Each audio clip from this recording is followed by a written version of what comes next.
உயர்நீதிமன்றத்தின் தீர்மானம் கிடைக்கவில்லை. சபாநாயகரின் அறிவிப்பால் சபையில் கடும் தர்க்கம். இதனிடத்தில் உள்ளூராட்சி தேர்தல் தொடர்பான உயர்நீதிமன்றத்தின் தீர்ப்பு இருட்டது தொடர்பான தகவல் இவ்வாறு தினக்குரல் பத்திரிகையில் தரப்பட்டிருக்கிறது. இதனிடத்தில் நேற்றைய தினம் இது தொடர்பிலான விடயம் பற்றி நாம் பார்க்கும்போது உள்ளூராட்சி அதிகார சபைகள் விசேட ஏற்பாடுகள் சட்டமூலம் தொடர்பான உயர்நீதிமன்றத்தின் தீர்மானம் இதுவரையில் தனக்கு கிடைக்கப்பெறவில்லை என சபாநாயகர் ஜெகத் விக்ரமரத்ன சபைக்கு அறிவித்திருக்கிறார். உயர்நீதிமன்றத்தின் தீர்மானம் சபாநாயகருக்கு கிடைக்கப்பெற்றதாக அமைச்சரவை பேச்சாளர் நலிந்த ஜெயதிச ஊடகங்களுக்கு அறிவித்திருந்தார். ஆனால் இதுவரை நீதிமன்றத்தின் தீர்மானம் கிடைக்கப்பெறவில்லை என்று சபாநாயகர் அறிவிக்கிறார். இது முற்றிலும் பாரதூரமானது. ஆகவே அமைச்சரவை பேச்சாளர் தனது கருத்தை மீளப்பெற வேண்டும் என வலியுறுத்திய எதிர்க்கட்சிகளின் உறுப்பினர்கள் யார் கூறுவதை ஏற்பது என்ற கேள்வி எழுப்பப்பட்டிருக்கிறது. பாராளுமன்றம் நேற்று புதன்கிழமை சபாநாயகர் ஜெகத் விக்ரமரத்ன தலைமையில் கூடியிருந்தது. இதன்போது ஜனாதிபதியின் அறிவிப்பு குழுக்களின் அறிவிப்புகளை சபாநாயகர் சபைக்கு அறிவித்திருந்தார். இதன்போது எழுந்து உரையாற்றிய எதிர்க்கட்சித் தலைவர் சஜித் பிரேமதாசத்தின் தீர்மானம் அறிவிக்கப்படவில்லை. உள்ளூராட்சி மன்ற தேர்தல் விசேட ஏற்பாடுகள் தொடர்பான உயர்நீதிமன்றத்தின் தீர்மானம் சபாநாயகருக்கு அறிவிக்கப்பட்டுள்ளதாக குறிப்பிடப்பட்டு ஆளும் தரப்பினர் உள்ளூராட்சி மன்ற தேர்தல் வாக்கெடுப்பு காலப்பகுதியையும் குறிப்பிடுகிறார்கள். இருப்பினும் நீதிமன்றத்தின் தீர்மானத்தை சபைக்கு அறிவிப்பதற்கு சபாநாயகர் தவறியிருக்கிறார். நீதிமன்றத்தின் தீர்மானத்தை நாட்டு மக்கள் அறிந்து கொள்ளும் உரிமையுண்டோ? உண்மையில் நீதிமன்றத்தின் தீர்மானம் கிடைக்கப்பெற்றுள்ளதா? அவ்வாறு கிடைக்கப்பெற்றால் ஏன் சபைக்கு அறிவிக்கவில்லை என சபாநாயகரை நோக்கி நேற்றைய தினம் எதிர்க்கட்சித் தலைவர் கேள்வி எழுப்பியிருந்தார். சபைக்கு தலைமை தாங்கிய சபாநாயகர் ஜெகத் விக்ரமரத்ன உள்ளூராட்சி அதிகார சபைகள் தொடர்பான உயர்நீதிமன்றத்தின் தீர்மானம் இதுவரையில் எனக்கு கிடைக்கப்பெறவில்லை என நேற்றைய தினம் பதிலளித்திருக்கிறார். இதனைத் தொடர்ந்து எழுந்து உரையாற்றிய ஐக்கிய மக்கள் சக்தியின் பாராளுமன்ற உறுப்பினர் தயாசிரி ஜெயசேகர கடந்த அமைச்சரவை தீர்மானங்களை அறிவிக்கும் ஊடகவியலாளர் சந்திப்பில் அமைச்சரவை பேச்சாளர் நலிந்த ஜெயதிச உள்ளூராட்சி மன்ற தேர்தல்கள் தொடர்பான உயர்நீதிமன்றத்தின் தீர்மானம் சபாநாயகருக்கு அறிவிக்கப்பட்டுள்ளதாக குறிப்பிட்டிருந்தார். ஆனால் நீங்கள் தற்போது தீர்மானம் இன்னும் கிடைக்கவில்லை என்று குறிப்பிடுகிறீர்கள்.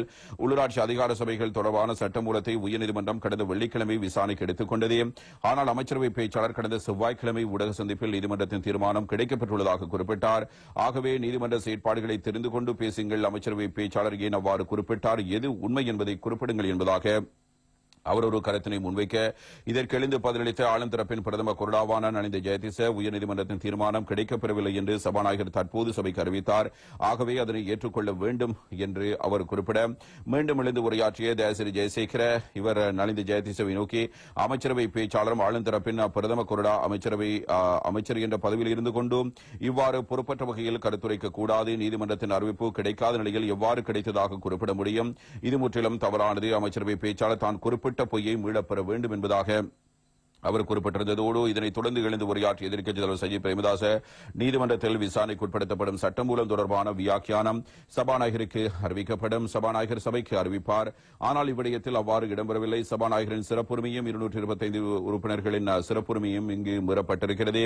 உயர்நீதிமன்றத்தின் தீர்மானம் கிடைக்கப்பெறாத நிலையில் எவ்வாறு கிடைத்ததாக நாட்டுக்கு அறிவிக்க முடியும்? இங்கு முறைமை மீறப்பட்டிருக்கிறது. நீதிமன்றத்தின் தீர்மானம் இல்லாமலேயே உள்ளூராட்சி மன்ற தேர்தலுக்கான திகதியும் நிர்ணயிக்கப்பட்டது. இது பாரதூரமானது.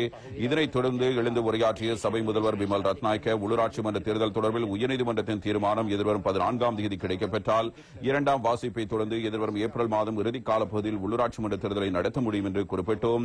இருப்பினும் தேர்தல் திகதியை தீர்மானிக்கும் உரிமை தேர்தல்கள் ஆணைக்குழுவுக்கு உண்டு. இதனைத் தொடர்ந்து எழுந்து உரையாற்றிய ஸ்ரீலங்கா முஸ்லிம் காங்கிரசின் பாராளுமன்ற உறுப்பினர் நிசாம் காரியப்பர் சபை முதல்வரின் கருத்து தவறு. இந்த சட்டமூலத்தை நானும் உயர்நீதிமன்றத்தில் சவாலுக்குட்படுத்தினேன். அரசியல் கட்சிகளுடன் கலந்துரையாடி தேர்தல்கள் ஆணைக்குழு தேர்தல் திகதி தொடர்பான உத்தேசத்தை எடுத்திருக்க வேண்டும் என்று குறிப்பிட்டிருந்தார். இதனைத் தொடர்ந்து எழுந்து உரையாற்றிய எதிர்க்கட்சிகளின் பிரதம கொறடாவான கயந்த கருணாதிலக்க எதிர்க்கட்சித் தலைவர் எழுப்பிய கேள்விக்கு பதில் கிடைக்கவில்லை. சட்டமூலம் தொடர்பில் உயர்நீதிமன்றம் தீர்மானம் அறிவிக்கும் முறைமை, அதனைத் தொடர்ந்து தேர்தல்கள் ஆணைக்குழு எடுக்கும் நடவடிக்கைகள் பற்றி சபை முதல்வர் குறிப்பிடுகிறார். இதனை நாங்கள் நன்கு அறிவோம். உயர்நீதிமன்றத்தின் தீர்மானம் சபாநாயகருக்கு அறிவிக்கப்பட்டதாக அமைச்சரவை பேச்சாளர் குறிப்பிடுகிறார். நீதிமன்றத்தின் தீர்மானம் கிடைக்கவில்லை என்று சபாநாயகர் சபைக்கு அறிவிக்கிறார். யார் கூறுவதை ஏற்றுக்கொள்வது என கேள்வி எழுப்பியிருந்தார். இதன்போது சபைக்கு தலைமை தாங்கிய சபாநாயகர் உறுப்பினர்களை பொறுமையுடன் இருங்கள், என் மீது நம்பிக்கை உள்ளதுதானே, உங்களுக்கு நான் கூறுவதை ஏற்றுக்கொள்ளுங்கள் என்பதாக சபாநாயகர் இந்த பிரச்சனையை ஓரளவுக்கு முடித்து வைத்திருக்கிறார். இந்த சர்ச்சை இந்த பிரச்சனை இவ்வாறு சென்று கொண்டிருந்த நிலையில் அதே இடத்தில் நேற்றைய தினம் மற்றொரு கருத்து முன்வைக்கப்பட்டிருக்கிறது. அமைச்சர் நலிந்த ஜெயதிசவினால் அரசியலமைப்பு திருத்தம் தற்போது இடம்பெறாது என்ற உறுதிமொழி வழங்கப்படுகிறது. அரசியலமைப்பு திருத்தப் பணிகளை விட பொருளாதார சவால்களை எதிர்கொள்வதற்கான வேலை திட்டங்களுக்கே அரசாங்கம் முன்னுரிமை அளிக்கிறது என்றும் அந்த வகையில் தற்போது அரசியலமைப்பு திருத்தத்தை மேற்கொள்ளப் போவதில்லை என்று அமைச்சரவை பேச்சாளர் கூறியிருக்கிறார். அரசியலமைப்பில் திருத்தங்களை மேற்கொள்ள வேண்டியது அவசியமானதாகும். ஆனால் தற்போது அதற்கான பணிகளை ஆரம்பிப்பதற்கு நாம் எதிர்பார்க்கவில்லை. அரசாங்கம் நியமிக்கப்பட்டு குறுகிய காலமே கடந்திருக்கிறது. நாட்டில் ஏனைய விடயங்கள் தொடர்பில் அரசாங்கம் உரிய நடவடிக்கைகளை முன்னெடுத்து நடைமுறைப்படுத்தி வருகிறது. தற்போது நாம் எதிர்கொண்டுள்ள பாரிய சவால் பொருளாதார சவாலாகும். ஜனாதிபதி அனுரகுமார் திசாநாயக்க தலைமையிலான முழு அரசாங்கமும் அந்த சவாலை எதிர்கொள்வதற்கான பணிகளிலேயே ஈடுபட்டிருக்கிறது. அதற்கு இன்னும் காலம் செல்லும். இதன் போது ஏற்படக்கூடிய வலிமையான பிரச்சினைகள் பல இருக்கின்றன. அவற்றையும் கருத்தில் கொண்டு நாங்கள் செயற்பட வேண்டியிருக்கிறது. எனவே அவற்றையும் முகாமைத்துவம் செய்து வருகிறோம். பொருளாதாரம் ஓரளவு ஸ்திர நிலையை அடைந்ததை அடுத்து அரசியலுக்கு செல்ல மாட்டோம். குறிப்பிட்ட காலத்துக்குள் மக்களின் கருத்துக்களுக்கு முன்னுரிமை அளிப்பதற்கான பொறிமுறை ஒன்றை ஸ்தாபித்து உரிய நடவடிக்கைகளை முன்னெடுப்போம். அதற்கமைய நாட்டுக்கும் மக்களுக்கும் மிகவும் பொருத்தமான அரசியலமைப்பு ஒன்றை உருவாக்குவது எமது எதிர்பார்ப்பாகும். அனைத்தையும் ஒன்றுடன் ஒன்று பிணைத்துக் கொண்டு அவற்றை வீணடிப்பதற்கு நாம் தயாராக இல்லை. எனினும் பொருளாதார பிரச்சினைக்கு தீர்வினை வழங்குவதற்கு நாம் முன்னுரிமை அளிப்போம் என்பதாக அமைச்சரவை பேச்சாளர் அமைச்சர் நலிந்த ஜெயதிச நேற்றைய தினம் இது தொடர்பாக செய்தியாளர் சந்திப்பில் கருத்து வெளிப்படுத்தியிருந்தார்.